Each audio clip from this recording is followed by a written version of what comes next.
সিনেমার একেবারে শুরুতে আমরা একটা বাচ্চাকে দেখতে পাই যার বয়স প্রায় 6 বছর। আর এই বাচ্চাটার নাম হলো লি। সে একটা শাওলিন মনেস্ট্রিতে পড়াশোনা করে। সে এখানে পড়াশোনার পাশাপাশি মার্শাল আর্টের ট্রেনিংও নিচ্ছে। ছোটবেলা থেকে এখন পর্যন্ত শুধুমাত্র মার্শাল আর্ট শিখছে সে, কিন্তু এখনো তার ট্রেনিং থামেনি আর সে সামনে আরো ভালো ট্রেনিং নিতে চায়। এখন আমরা দেখি লি একটা মনেস্ট্রির ভেতরে যায় আর সেখানে থাকা মানুষদের কাছে ক্ষমা চায়। যদিও সে কোনো খারাপ কাজ করেনি বা কোনো রুল ভাঙেনি, আসলে সে ফিউচারে কোনো একটা খারাপ কাজ করবে। আসলে কিছুক্ষণ পরে তার স্কিল টেস্ট নেওয়া হবে আর এজন্য সে অনেক প্র্যাকটিস করেছে। এই টেস্ট তার সিনিয়রদের সাথে নেওয়া হবে আর এই টেস্টে তাকে তার সিনিয়রদের সাথে ফাইট করতে হবে এবং জিততেও হবে। লি যখন এদের সাথে কথা বলছিল তখন হঠাৎ করে সাইড থেকে একজন মঙ্ক এখানে চলে আসে আর সে লি এর উপরে অ্যাটাক করে দেয়। লি এক মুহূর্তের জন্য চমকে যায়, কিন্তু সে এতটাই স্কিলড এবং ট্রেন্ড যে সে সাথে সাথে ফাইট শুরু করে দেয়। তখন মঙ্ক তাকে একটা কিক করে, কিন্তু সে পড়ে যাওয়ার বদলে পেছনে গিয়ে একটা পিলারে বাউন্স করে আবারও ফিরে আসে।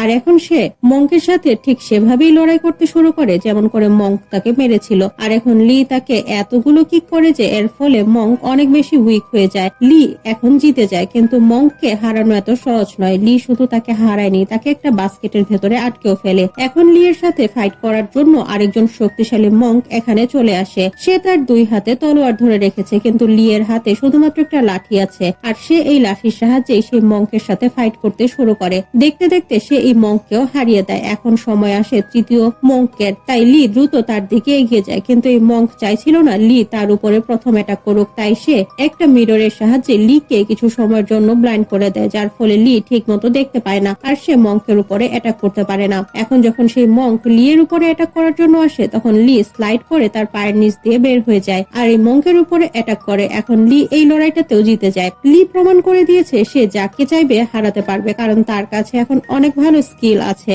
এখন লি সেই মনেস্ট্রি থেকে বাইরে আসে। এখন এই মনেস্ট্রিতে লি এর সাথে হেড মঙ্কের দেখা হয়। সে তাকে জানায় সে কত স্কোর করেছে বা নাম্বার পেয়েছে আর সে 89 আউট অফ 100 পেয়েছে। হেড মঙ্ক তাকে জানায় তার মতো বয়সে বাচ্চাদের জন্য এত নাম্বার পাওয়া অনেক কঠিন। আজ পর্যন্ত তার মতো বয়সী কোনো বাচ্চা এত নাম্বার পায়নি, তাই এখন সে প্রুভ করে দিয়েছে সে এর থেকে ভালো স্কুল ডিজার্ভ করে। এখন ফার্দার এডুকেশনের জন্য সে অন্য একটা স্কুলে ট্রান্সফার হচ্ছে, এজন্য তাকে অন্য একটা ফ্যামিলির সাথে থাকতে হবে। এটা শুনে লি অনেক খুশি এবং এক্সাইটেড হয় আর সে ছুটে এসে বাসে উঠে যায়। পরের সিনে আমরা দেখি শহরে এসে লি যে ফ্যামিলির সাথে থাকবে তারা আসলে সায়েন্টিস্ট আর এই সায়েন্টিস্টের একটা ছেলে এবং একটা মেয়ে আছে। মেয়েটার নাম লেন আর সে অনেক ট্যালেন্টেড। সে তার স্কুলের কারাটে ক্লাবের ম্যানেজার। আমাদের লেনের ভাইয়ের ব্যাপারেও জানানো হয় সে শুধু খাবার খাবার এবং খাবার পছন্দ করে, অর্থাৎ তার খাবার খেতে অনেক ভালো লাগে। এখন আমরা দেখি লেনকে তার বাবা ফোন করে, কিন্তু এখানে আমরা বুঝতে পারি তার বাবার উপরে সে রাগ করে আছে, কারণ সে অনেকদিন যাবৎ বাড়িতেই আসেনি। এখানে সায়েন্টিস্ট অর্থাৎ লেনের বাবা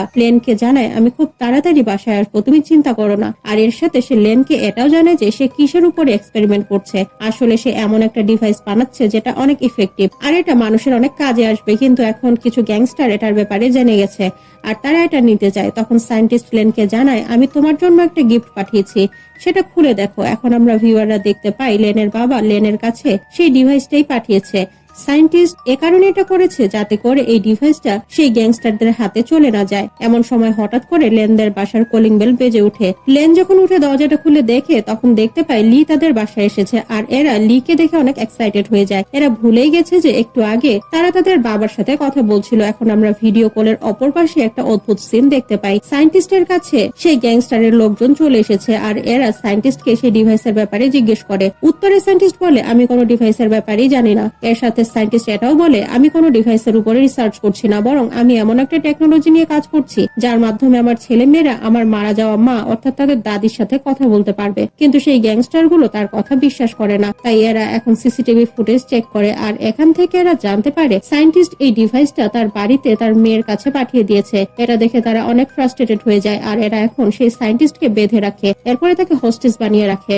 অন্যদিকে আমরা লেনকে দেখি যে তার গিফটটা খুলে। যখন সেই গিফটটা খুলে তখন দেখি এটার ভেতরে একটা পান্ডা কি রিং রয়েছে। যখন সে এই পান্ডাটা টাচ করে তখন এর ভেতর থেকে নিউ পাসওয়ার্ড বলে একটা শব্দ বের হয়, অর্থাৎ এটাতে একটা পাসওয়ার্ড দিতে হবে। এখন লেন চিন্তা করতে শুরু করে এখানে কি পাসওয়ার্ড দিতে হবে আর কিসেরই বা পাসওয়ার্ড লাগবে। সে একটু জোরেই বলে হোয়াট পাসওয়ার্ড। সে কোনো কিছুই বুঝতে পারে না আর তার অনেক ঘুমও পাচ্ছিল, তাই সে সেটা একটা জায়গায় রেখে ঘুমিয়ে পড়ে। পরের দিন সকালে লেন এবং লি একসাথে স্কুলে যাওয়ার জন্য রওনা হয় আর লেন সেই কিচেনটা তার ব্যাগের সাথে আটকে রাখে, কিন্তু তারা জানে না গ্যাংস্টার তাদের বাচ্চাদের ফলো করছে। আর তারা এটা বুঝতে পারে যে এই কিচেনটাই সেই ডিভাইস যেটার উপরে সায়েন্টিস্ট কাজ করছিল। তাই এরা লেনের ব্যাগ থেকে সেই কিচেনটা অর্থাৎ ডিভাইসটা কেড়ে নিয়ে ছুটতে শুরু করে। কিন্তু লি এটা দেখে ফেলে আর সে কেমন করে তার চোখের সামনে এরকম একটা চুরি হতে দেখেও চুপ করে থাকতে পারবে। তাই সে অনেকগুলো ব্যাগ ফ্লিপ করে সেই গ্যাংস্টারের কাছে পৌঁছে যায়। আর তখন এখানে আমরা ফ্যাং নামের একজন ছেলেকে দেখি যে লি এর এরকম ফাইটিং স্কিল দেখে অনেক ইমপ্রেস হয়। সে বুঝতে পারে লি অনেক স্কিলড। এখন এরা দুজন মিলে সেই গ্যাংস্টারের 12টা বাজিয়ে দেয়। এরপরে তার কাছ থেকে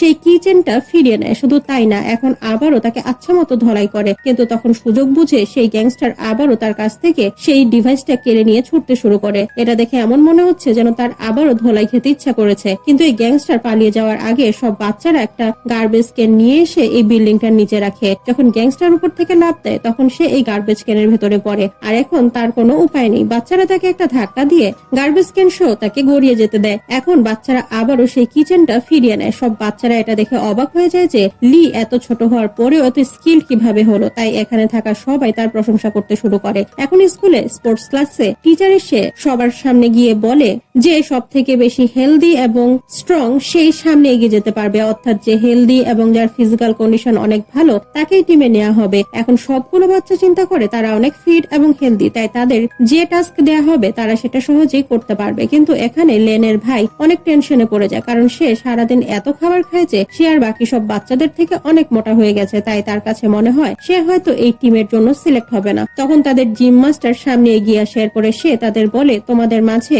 একটা রেস হবে আর তোমাদের একটা লিমিটেড টাইমের মাঝে 100 মিটার দৌড় পার করতে হবে। তখন সব বাচ্চারা ছুটতে শুরু করে, কিন্তু লি এই সময়ের মাঝে 2টা রাউন্ড কমপ্লিট করে ফেলে। কিন্তু লি এর তুলনায় বাকি বাচ্চারা এক রাউন্ডও শেষ করতে পারে না। এখন পরের রাউন্ড হলো পুশ আপ রাউন্ড, কিন্তু যে সময়ের মাঝে লি 100 পুশ আপ করে সেই সময়ের মাঝে বাকি বাচ্চারা 5টাও করতে পারে না। শুধু এই 100 পুশ আপ না, সে এক হাত দিয়ে পুশ আপ করে। শুধু তাই না, সে উল্টা হয়েও পুশ আপ করে। আর এটা দেখে বাকি বাচ্চারা লি এর অনেক প্রশংসা করে। এটা দেখে লি অনেক খুশি হয়। এখন পরের রাউন্ড হলো জাম্পিং রাউন্ড। লি অনেক রিল্যাক্স ফিল করে, কারণ তার এখন আর কোনো টেনশন নেই। জাম্পিং করা তার বাম হাতের খেলা। অন্যদিকে আমরা সায়েন্টিস্টকে দেখি যেখানে সেই গ্যাংস্টার তাকে অনেক টর্চার করছে। এদিকে আমরা স্কুলে দেখি ফেং এর সাথে একটা ম্যাচ হচ্ছিল আর লি চিন্তা করে ফ্যাং এক্সপার্ট আর আমিও এক্সপার্ট, তাহলে আমরা দুজন একটা কম্পিটিশন করতে পারি। আর সে ফ্যাংকে এই প্রস্তাবটা দেয়। এটা শুনে সে রাজি হয়ে যায়। এখন ফ্যাং আর লি এর মাঝে একটা কম্পিটিশন শুরু হয়। আর এটার জন্য স্কুলের বাচ্চারা অনেক এক্সাইটেড, কারণ এই দুজন এক্সপার্ট একসাথে একই সময় ফাইট করছে। আর তারা অনেক কিউরিয়াস যে এই ম্যাচটা আসলে কে জিতবে। সবাই তাদের নিজেদের জায়গা থেকে উঠে সামনে এগিয়ে আসে। কিন্তু তখন আমরা দেখি এই দুজন গ্যাংস্টার স্কুলের কস্টিউম পরে মেয়ে সেজে সেখানে বসেছিল। আর যখন সব বাচ্চারা সামনে এগিয়ে যায় তখন তাদের হাতে একটা সুবর্ণ সুযোগ আসে। তারা আবারও সেই কিচেন চুরি করার প্ল্যান করে, কারণ সবার অ্যাটেনশন এখন লি এবং ফেং এর ম্যাচের দিকে। তখন এই গ্যাংস্টার গুলো ধীরে ধীরে নিচে নেমে আসে আর সেই কিচেন খোলার চেষ্টা করে, কিন্তু সেই কিচেনটা ব্যাগের সাথে আটকে গেছে। যখন লি এবং ফ্যাং মারামারি করছিল তখন এরা দুজন একজন আরেকজনের হাত থেকে নিজেদের ডিফেন্ড করার চেষ্টা করছিল, অর্থাৎ তারা নিজেদের বাঁচানোর চেষ্টা করছিল। কিন্তু যখন এদের একজন আরেকজনকে অ্যাটাক করার রাউন্ড আসে তখন এরা একজন আরেকজনের রেসপেক্ট করার জন্য সেই অ্যাটাক করে না। আর এর ফলে সেই ম্যাচটা ড্র হয়ে যায়। তখন সব বাচ্চারা পেছনে ফিরে দেখে সেই গ্যাংস্টার গুলো কিচেনটা চুরি করার চেষ্টা করছে। কিন্তু যখন লি এবং ফ্যাং এটা দেখে তখন তারা সবকিছু ছেড়ে ছুড়ে সেদিকে ছুটে যায়। এমন সময় একজন গ্যাংস্টার একটা মেয়েকে হোস্টেস করে এরপরে তাদের ব্ল্যাকমেইল করে সেখানে সেই কিচেনটা নিয়ে এখান থেকে চলে যায়। এখন লেন প্রিন্সিপালের অফিসে যায় এবং পুলিশের কাছে কমপ্লেন করে বলে তার ডিভাইস চুরি হয়ে গেছে। তখন পুলিশ বলে তোমরা মোটেও চিন্তা করো না, তোমরা তোমাদের ডিভাইস ফিরিয়ে পাবে, আমরা তোমাদের ডিভাইস ফিরিয়ে নিয়ে আসবো।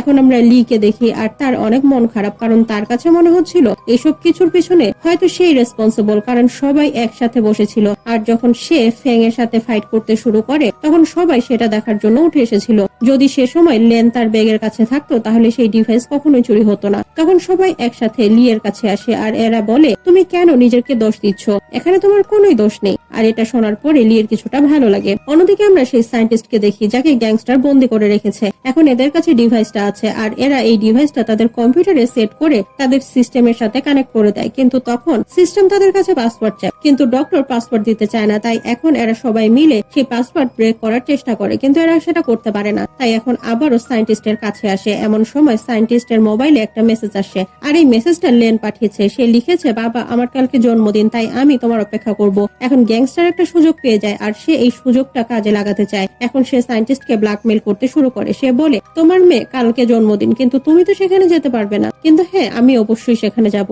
আর সামনে কি হবে সেটা তুমি খুব ভালো মতোই জানো। পরের দিন আমরা দেখি লেন তার জন্মদিনের জন্য তার বাড়িতে একটা পার্টির প্রিপারেশন নিচ্ছে। বাকি বাচ্চারা জন্মদিনের জন্য গিফট নেওয়ার জন্য গিয়েছে। তখন লেনের মোবাইলে একটা মেসেজ আসে, আর এই মেসেজটা তার বাবার মোবাইল থেকে এসেছে, যেখানে লেখা আছে, তুমি বাইরে আসো, আমি তোমার জন্য অপেক্ষা করছি। লেন এই মেসেজটা দেখে অনেক খুশি হয়, তাই সে ছুটে বাইরে আসে।